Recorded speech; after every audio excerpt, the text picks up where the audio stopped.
Hello everyone, मैं हूं आपका फ्रेंड एडवोकेट गितेश चंद्रा और आज मैं आपके लिए एक बहुत ही इंपॉर्टेंट टॉपिक पे वीडियो लेकर के आया हूं। तो मेरी वीडियो पे आप लगातार बने रहेंगे तो बहुत कुछ जान पाएंगे, बहुत कुछ समझ पाएंगे। दोस्तों, आप सभी को अगर पता नहीं है तो मैं फिर से बता रहा हूं कि 1 जुलाई 2024 से हमारे देश में एक नया जो है कानून आ जाएगा। क्रिमिनल कानून जो है वो बदल गया है, आपराधिक कानून जो है उसमें कुछ सुधार किए गए हैं। तो इसे जानना आपको बहुत ज़रूरी है। तो दोस्तों, आज की वीडियो ये बहुत ख़ास है, तो इस वीडियो को आप स्किप नहीं करें। और महिलाएं भी जो हैं वो भी आप कानून की जानकारी ज़रूर रखें। आप इसे जो है इम्पॉर्टेंट वीडियो नहीं समझ के, यानी कि ये हमारे लिए इम्पॉर्टेंट नहीं है या फिर कानून जो है सिर्फ पुरुष के लिए इम्पॉर्टेंट है, महिला के लिए नहीं है, ऐसा बिल्कुल नहीं सोचें। आप अगर कम पढ़ी लिखी हैं तो भी इस वीडियो को देखें, और पढ़ी लिखी हैं तो भी देखें, और बिल्कुल नहीं पढ़ी लिखी हैं तो भी इस वीडियो को ज़रूर देखें। मैं जो बातें आपको बताऊंगा बिल्कुल साधारण शब्द में मैं आपको बताने की कोशिश करूंगा, इसलिए वीडियो को बिल्कुल ध्यान से आप देखें। मैं किसी भी तरह की किताबी जो है वो लाइन में नहीं बोलता हूँ, मैं आपको बिल्कुल सरल भाषा में बताने की कोशिश कर रहा हूँ। तो आप इस वीडियो को स्किप नहीं करें, इसको बिल्कुल ध्यान से देखें। सबसे पहले दोस्तों, आप सभी को पता होगा कि 1 जुलाई 2024 से जो है वो नया कानून लागू हो जाएगा, और इस नए कानून में आज मैं आपको बताने वाला हूँ BNSS के बारे में। यानी कि BNSS जो है वो क्या है। तो जो पहले आपराधिक कानून में जिसे हम CRPC कहते थे, वही अब बन गया है भारतीय नागरिक सुरक्षा संहिता। तो इसके आधार पर जो है अब कानून में कुछ कुछ बदलाव हुए हैं। तो BNSS के सेक्शन 63, 64 और 66 के बारे में मैं आपको बताने वाला हूं। तो दोस्तों, ये वीडियो बहुत इंपॉर्टेंट है। आप सेक्शंस मैंने जैसे बताए 63, 64 या 66, ऐसा नहीं कि आप इसे सुन करके इसकी वीडियो को पार कर दें कि भाई बहुत लंबा चौड़ा होगा, कुछ अलग होगा जो हम नहीं समझ। बिल्कुल नहीं, बहुत ही साधारण शब्द में मैं आपको बताने वाला हूँ, तो इस वीडियो को बहुत ध्यान से देखें। तो दोस्तों, जो सेक्शन BNSS के सेक्शन 63 जो है, इसमें क्या दिया हुआ, इसमें बताया गया है समन के बारे में कि समन कैसा होता है। ठीक है, 64 जो है वो बहुत इंपॉर्टेंट है, जो आप सभी को पता होना चाहिए। तो 64 में बताया गया है कि समन का तामीला कैसा होता है। तामीला शब्द जो है ये भी थोड़ा सा अलग हो जाता है, तो मैं आपको बताता हूँ कि यानी कि आपको इससे रिसीविंग जो है, किसी व्यक्ति को जब कोर्ट से समन आता है तो वो कैसे, उसका क्या प्रोसेस है, कैसे आपको दिया जाएगा, वो इसमें बताया गया है 64 में। उसके बाद 66 में भी वही चीज़ है, लेकिन इसमें थोड़ा सा अलग है। तो आप इस वीडियो को बहुत ध्यान से देखें और समझें, और जो भी लॉ के स्टूडेंट हैं आप भी इस बात को बहुत सावधानी से देखें। साथ ही साथ ये वीडियो जो है, कोर्ट स्टाफ, अगर आप कोर्ट में नौकरी कर रहे हैं और अगर आप समन पहुंचाने का काम कर रहे हैं, तो वो सभी व्यक्ति जो हैं वो भी इस वीडियो को देखें। आपके लिए भी ये बहुत इंपॉर्टेंट है। हालांकि आपको इसकी ट्रेनिंग जो है वो दी जा रही है, जितने भी न्यायालय में जो भी स्टाफ हैं वो सभी उनको बताया जा रहा है, लेकिन फिर भी आप जानकारी के तौर पे इस बात को ज़रूर जान लें। तो दोस्तों, सबसे पहले मैं आज बता रहा हूँ कि जो 63 जो है कि समन कैसा होता है। दोस्तों, किसी भी केस में जो है जब मामला चलता है तो अक्सर कोर्ट से जो है समन इशूज़ किए जाते हैं। यानी कि समन क्या होता है, समन का मतलब कई लोग समझते हैं कि समन का मतलब वारंट आ गया है। कोर्ट से कोई व्यक्ति पहुंचा, आपके यहाँ पहुंचा, और उसने कहा कि ये व्यक्ति कहाँ हैं या ये महिला कहाँ हैं। तो जैसे ही कोर्ट का नाम लोग सुनते हैं कि कोर्ट से कोई व्यक्ति आया है, कागज़ लेकर के आया, तुरंत भाग जाते हैं, या फिर क्या करते हैं, दरवाज़ा बंद कर देते हैं। वो व्यक्ति, कोर्ट से आया हुआ जो कर्मचारी है, वो लाख दरवाज़ा पीटता है, आप दरवाज़ा नहीं खोलते हैं, लास्ट में वो व्यक्ति लौट जाता है। तो इस तरह की गलती कभी नहीं करें। जब भी कोर्ट से कोई व्यक्ति आपके घर आता है और किसी का नाम ले रहा है कि ये व्यक्ति कहाँ है, उसके जो है मैं उसके लिए समन लेकर के आया हूँ, इसे ले लीजिए, अगर वो ये बात बोलता है तो आपको उसे भगाना नहीं चाहिए, या फिर उसे खुद देख के आपको भी नहीं भागना चाहिए। ये सबसे गलत काम है। तो आपको क्या करना चाहिए, दोस्तों समन का मतलब, महिलाएं जो भी वो भी इस बात को समझे, समन का सीधा मतलब है बुलावा, यानी कि कोर्ट ने आपको बुलाया है कि आप, कोर्ट जो है दिए गए तारीख, उसमें जो समन का जो पेपर होता है, जो कागज़ होता है, उसमें तारीख दी गई होती है कि इस तारीख को आप न्यायालय में उपस्थित हुई है। बस यही है समन, और कुछ नहीं है। लेकिन लोग इसे जो है, लोग बहुत ज़्यादा डर जाते हो, तो आप बिल्कुल नहीं डरें। तो समन जो होता है उसमें क्या होता है, कोर्ट का नाम लिखा हुआ होता है, सेक्शंस लिखे होते हैं कि किस सेक्शंस में जो है अगर कहीं आपके खिलाफ जो है वो कार्रवाई चल रही है उसे लिखा गया होता है, और जो भी कोर्ट के पीठासीन अधिकारी जो होते हैं उनका सिग्नेचर होता है और उनका सील लगा हुआ रहता है, मुहर लगा हुआ होता है, जो आप नॉर्मली कहते हैं। तो यही है समन का फॉर्मेट, वो एक सादे कागज़ में लिखा हुआ रहता है और ये 2 कॉपी होते हैं, यानी कि 2 पेज, एक नहीं 2 पेज होता है। अब क्या किया जाता है, जिस व्यक्ति के नाम से है उस व्यक्ति को उससे रिसीव कराया जाता है, उनको दे दिया जाता है कि ये लीजिए आप समन की कॉपी, कोर्ट के ने आपको समन भेजा है, कॉपी लीजिए, और एक कॉपी में वो रिसीविंग कराता है। ये जो है 63 में बताया गया कि समन यही होता है। कैसा होता है, तो कोर्ट का नाम, पीठासीन पदाधिकारी जो भी है कोर्ट के, उनके सिग्नेचर होता है, सेक्शंस लिखे होते हैं, किस तारीख में आपको कोर्ट में प्रेजेंट होना है, बस ये बताया गया है। तो सेक्शन 63 में ये चीज़ बताई गई है।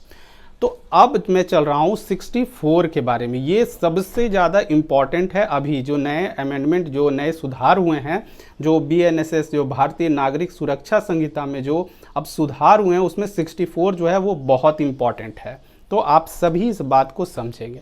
दोस्तों मैंने जो तरीका बताया कि कोर्ट का स्टाफ आता है, आपको समन रिसीव करवाता है, आपको देता है और आपसे भी सिग्नेचर करवाता है, और उसमें ये लिखा हुआ रहता है कि हाँ मैंने ये समन जो है आज तारीख को प्राप्त किया, मेरा नाम ये है, पिता का नाम या जो भी है उनसे वो रिसीव करवाता है।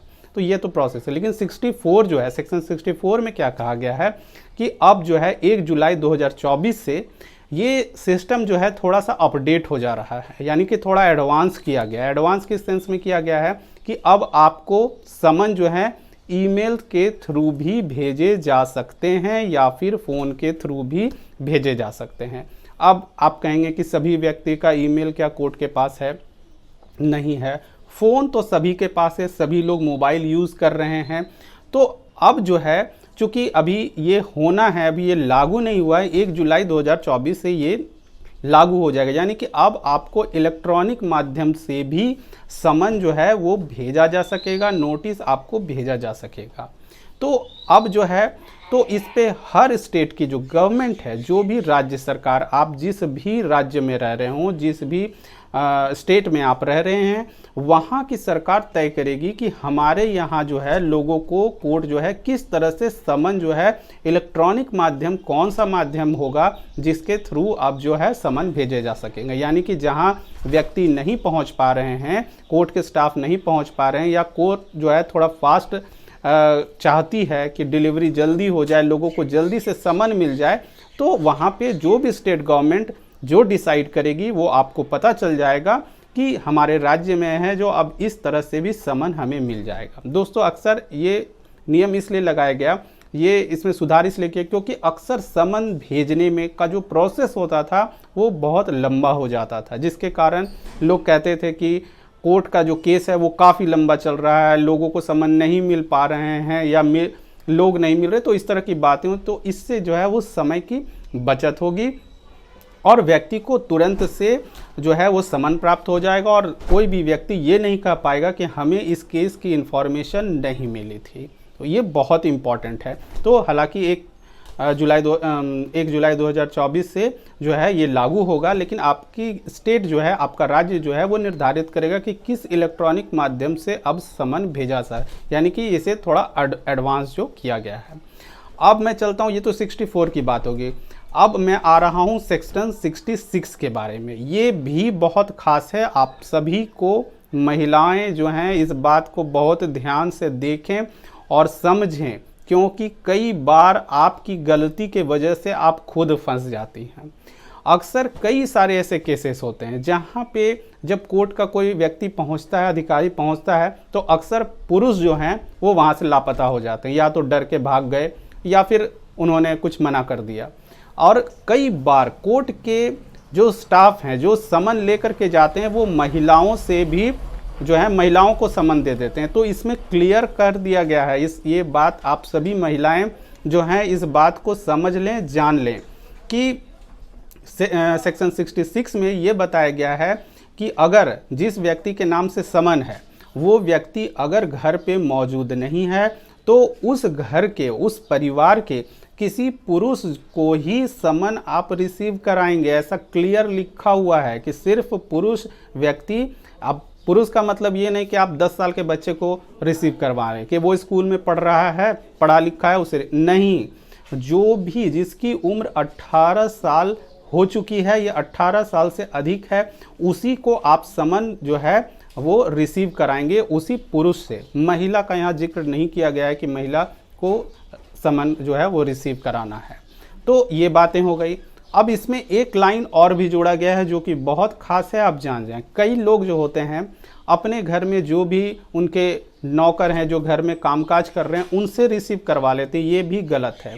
और जो कोर्ट के स्टाफ हैं उनको भी इस वीडियो के माध्यम से मैं बता देता हूं कि किसी भी ऐसे व्यक्ति से आप साइन नहीं करवाएंगे, समन उनको नहीं देंगे, उनसे रिसीविंग नहीं लेंगे। जो उस घर में काम कर रहा हो, वो किसी भी तरह से हो सकता है उनका स्टाफ हो या उनके घर में खाना पकाने का काम करता हो, कोई भी व्यक्ति जो उनके यहाँ पे मजदूरी कर रहा है, वो मजदूरी किसी भी तरह की है, जॉब कर रहा है, वहाँ आप समन उनसे रिसीव नहीं कराएंगे। चाहे वो व्यक्ति उसे खुद लेने को तैयार हो रहा है, फिर भी आप उससे जो है कभी भी रिसीव आप समन नहीं कराएंगे। अगर आप ऐसा कराएंगे तो प्रॉब्लम आपको होगी, क्योंकि जब आप रिसीविंग लेके कोर्ट जाएंगे तो वहाँ पे कोर्ट में ये प्ली लिया जाएगा कि उस व्यक्ति ने जो है समन नहीं लिया, ये व्यक्ति कोई और है। तो ऐसी गलती नहीं करें।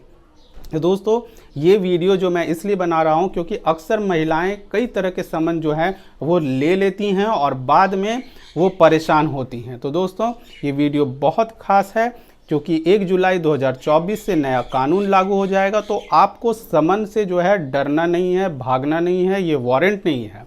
साथ ही साथ मैं एक बात और भी आपको बता दूं, कई लोग जो हैं समन लेने से तो इनकार करते ही हैं, भाग जाते हैं। तो मैं आपको बता दूं कि अगर समन आपको दिया गया, समन जाने के बाद आप कोर्ट में प्रेजेंट नहीं हो रहे हैं, तो पहले तो आज जो है कोर्ट से कोई व्यक्ति आए हैं, कोर्ट के कोई स्टाफ जो हैं आपके घर आए हैं, वो आज समन देने आए हैं, कल पुलिस आएगी आपके पास।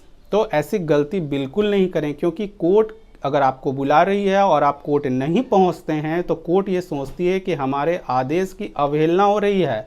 आप जो हैं जो मेरे आदेश को, कोर्ट के आदेश को जो है आप इग्नोर कर रहे हैं, यानी कि आपकी जो प्रवृत्ति है वो आपराधिक किस्म की है। इसलिए ऐसा कभी नहीं करें।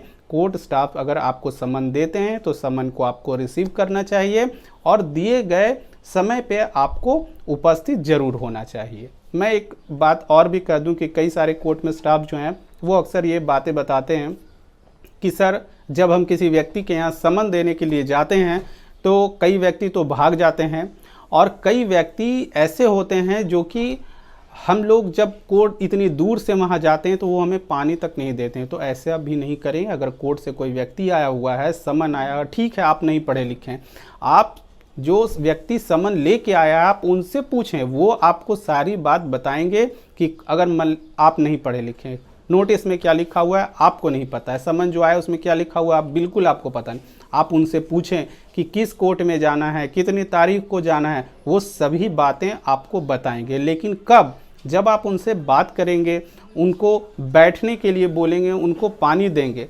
आप ऐसा कुछ नहीं करते हैं, सिर्फ समन लेते हैं या फिर लेने से इनकार करते हैं और बाद में आप परेशान होते हैं कि किस कोर्ट में जाना है, कहाँ से आ गया, पूरी तरह से परेशान होते हैं। तो ऐसा नहीं करें। अगर कोई व्यक्ति आपको समन देने आ रहा है, समन को रिसीव करें। अगर आप पढ़े लिखे नहीं हैं तो आप उनसे पूछ लें, इससे आपको सुविधा होगी। तो दोस्तों ये थी मेरी वीडियो। अगर मेरी ये वीडियो आपको पसंद आई हो तो इस वीडियो को लाइक, कमेंट और शेयर करें। Thank you. जय हिंद, जय भारत।